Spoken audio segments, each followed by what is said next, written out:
Hello guys, and we are here today with another deck profile, and here we have the new Burning Abyss. We have here the new Burning Abyss monsters, the Ritual monster with the Ritual spell card, and it is, to say the least, a really interesting deck. It's a Ritual deck, and it still seems it still faces a lot of the same problems that I saw with the original build where I was using Contract with the Abyss, which is a generic Ritual spell card.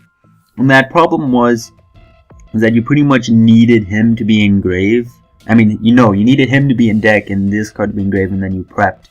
And that's how you got your cards. So milling preps could be really bad. But then again, it does gain some advantage because this card is a searcher. It can search for Malkota just by banishing it from the graveyard. And it can also search for another copy of the card, I believe, because it says add one Burning Abyss card from your deck to your hand. So I guess you could actually add this to your hand too, so it's a little bit more consistent, but still faces a couple of problems. But I'll just go right into the deck profile so you guys see what is going on. We run 1 BLS, 3 Serve to summon out from the grave, 1 at the Kog'Maw, and this guy, he's pretty much our Contract with the Abyss. Like I was telling people 3 and 1 back then, but then this guy, he's pretty much does it, because he will send any of your Burning Abyss spell and trap cards from the deck to the grave, so it helps set up, helps make it more consistent to get that good and evil in the grave, so that way you can use preparation rites on it.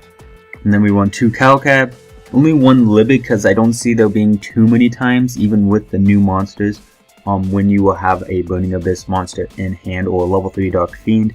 But then again, it's like if you summon out 2 Gator Jin, you're gonna kill all your Burning Abyss monsters. So he is kind of good, but at the same time he also has a couple of downsides.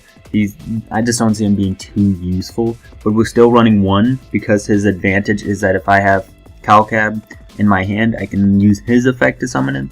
So that way I can use his other effect once I detach him or I synchro summon with him to bounce stuff back. So he's still good, but it's like you have to get him real early because otherwise later on in the game you won't have too many Burning Abyss cards in your hand.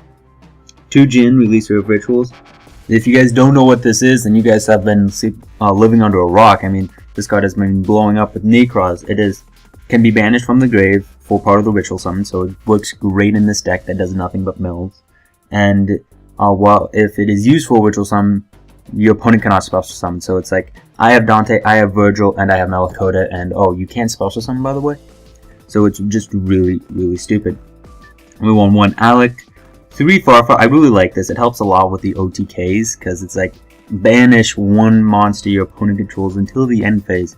So it just gets rid of stuff, and then you get to attack over and attack through all of your opponent's monsters. It's just really good. We won 3 Graph, summons from the deck, 2 Tuagats, 3 Tuagats. Tuagats amazing in this deck. Summons from the deck also, and note it can summon out a Jin, but it's better just to mill him. You go more plus if you can try to get those mills going. And then we won 3 Skarm, Searcher of the deck, 2 Rubik still, because you kind of need to make sure you can get to Rubik. And then we only won 2 Malkota, and you would think this would be a little bit minus, because with 3 of the Ritual spell cards, you would have an extra one, but seeing how it has that effect in grave, it doesn't matter. And you can discard a good and evil to activate a good and evil, so it isn't. Oh no, it says send 1 Burning Abyss monster. I was wrong, YouTube. So, I don't think it would be too inconsistent, even if you get your 2 ritual monsters, which would be absolutely difficult. And you have that 3rd one. And then we won 1 Majeki, 1 Astral Force, because it is pretty much the main way to get over towers. There isn't any other way to really get over towers. We won 1 Foolish. It is pretty much whatever you want in grave. It's a monster reborn, it summons from deck, it banishes with Farfa, it searches with Skarm, it can do whatever you want.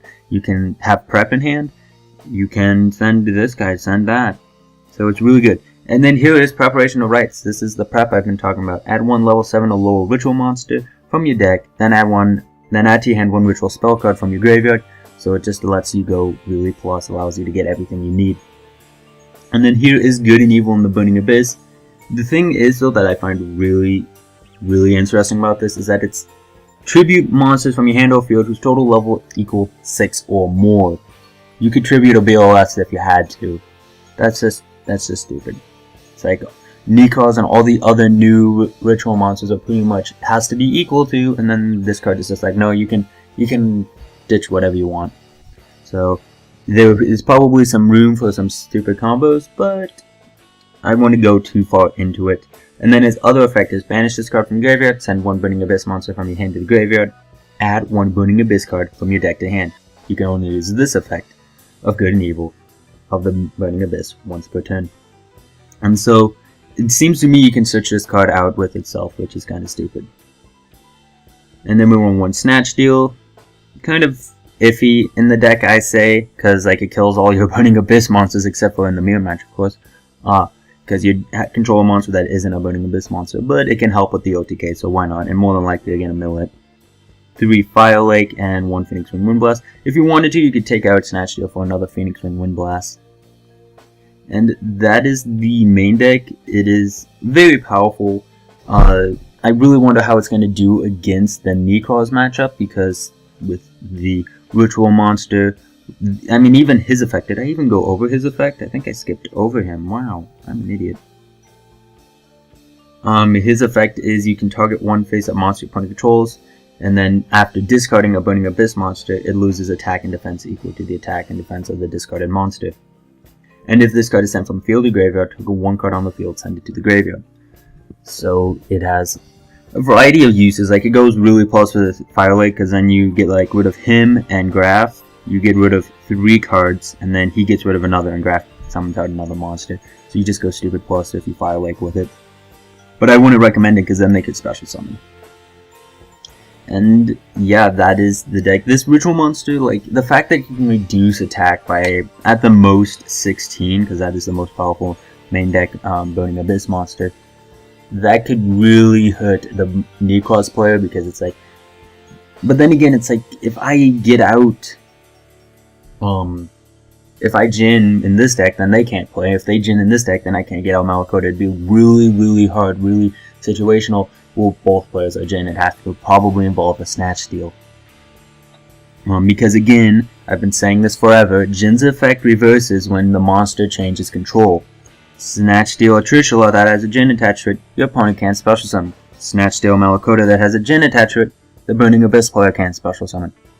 Been saying that forever. So it's very situational. It's going to be one of those matchups where it's like, who Jins first? And then it's going to be either getting over or preventing them, like how we do with Cliff Arts, how it's like, you either prepare to get over towers, or you prepare to prevent towers, and a lot of people going with the preventive, with the Fairy Winds, the Spell Shadow Mirrors, the MSTs, all that stuff. And so that is the main deck. Let me go into the extra deck. We run 2 Virgil. This deck could go away. You could get rid of 1, but this deck has so much extra deck room that it's just stupid. We want 1 number 69 to get over towers, 1 Pleiades, because it hurts a lot of matchups, 1 Crimson Knight Vampire Bram, just because why not, it's a monster opponent from your opponent's grave, 1 Asagorn, he's great just for the OTKs, like with Farfa being a thing now, it's just like, I'm gonna banish a monster, summon out 2 Dantes, and then make a Asagorn. It's just stupid. And then we have Chronometer Crystal Knot, you use him to make number 69, then you have Leviathan Dragon, 2 Alacards to get rid of back row, because you really don't want to deal with back row, specifically if you know you're going to be summoning out a Netherlord. And you can use them to make Vampire Bram with Astral Force.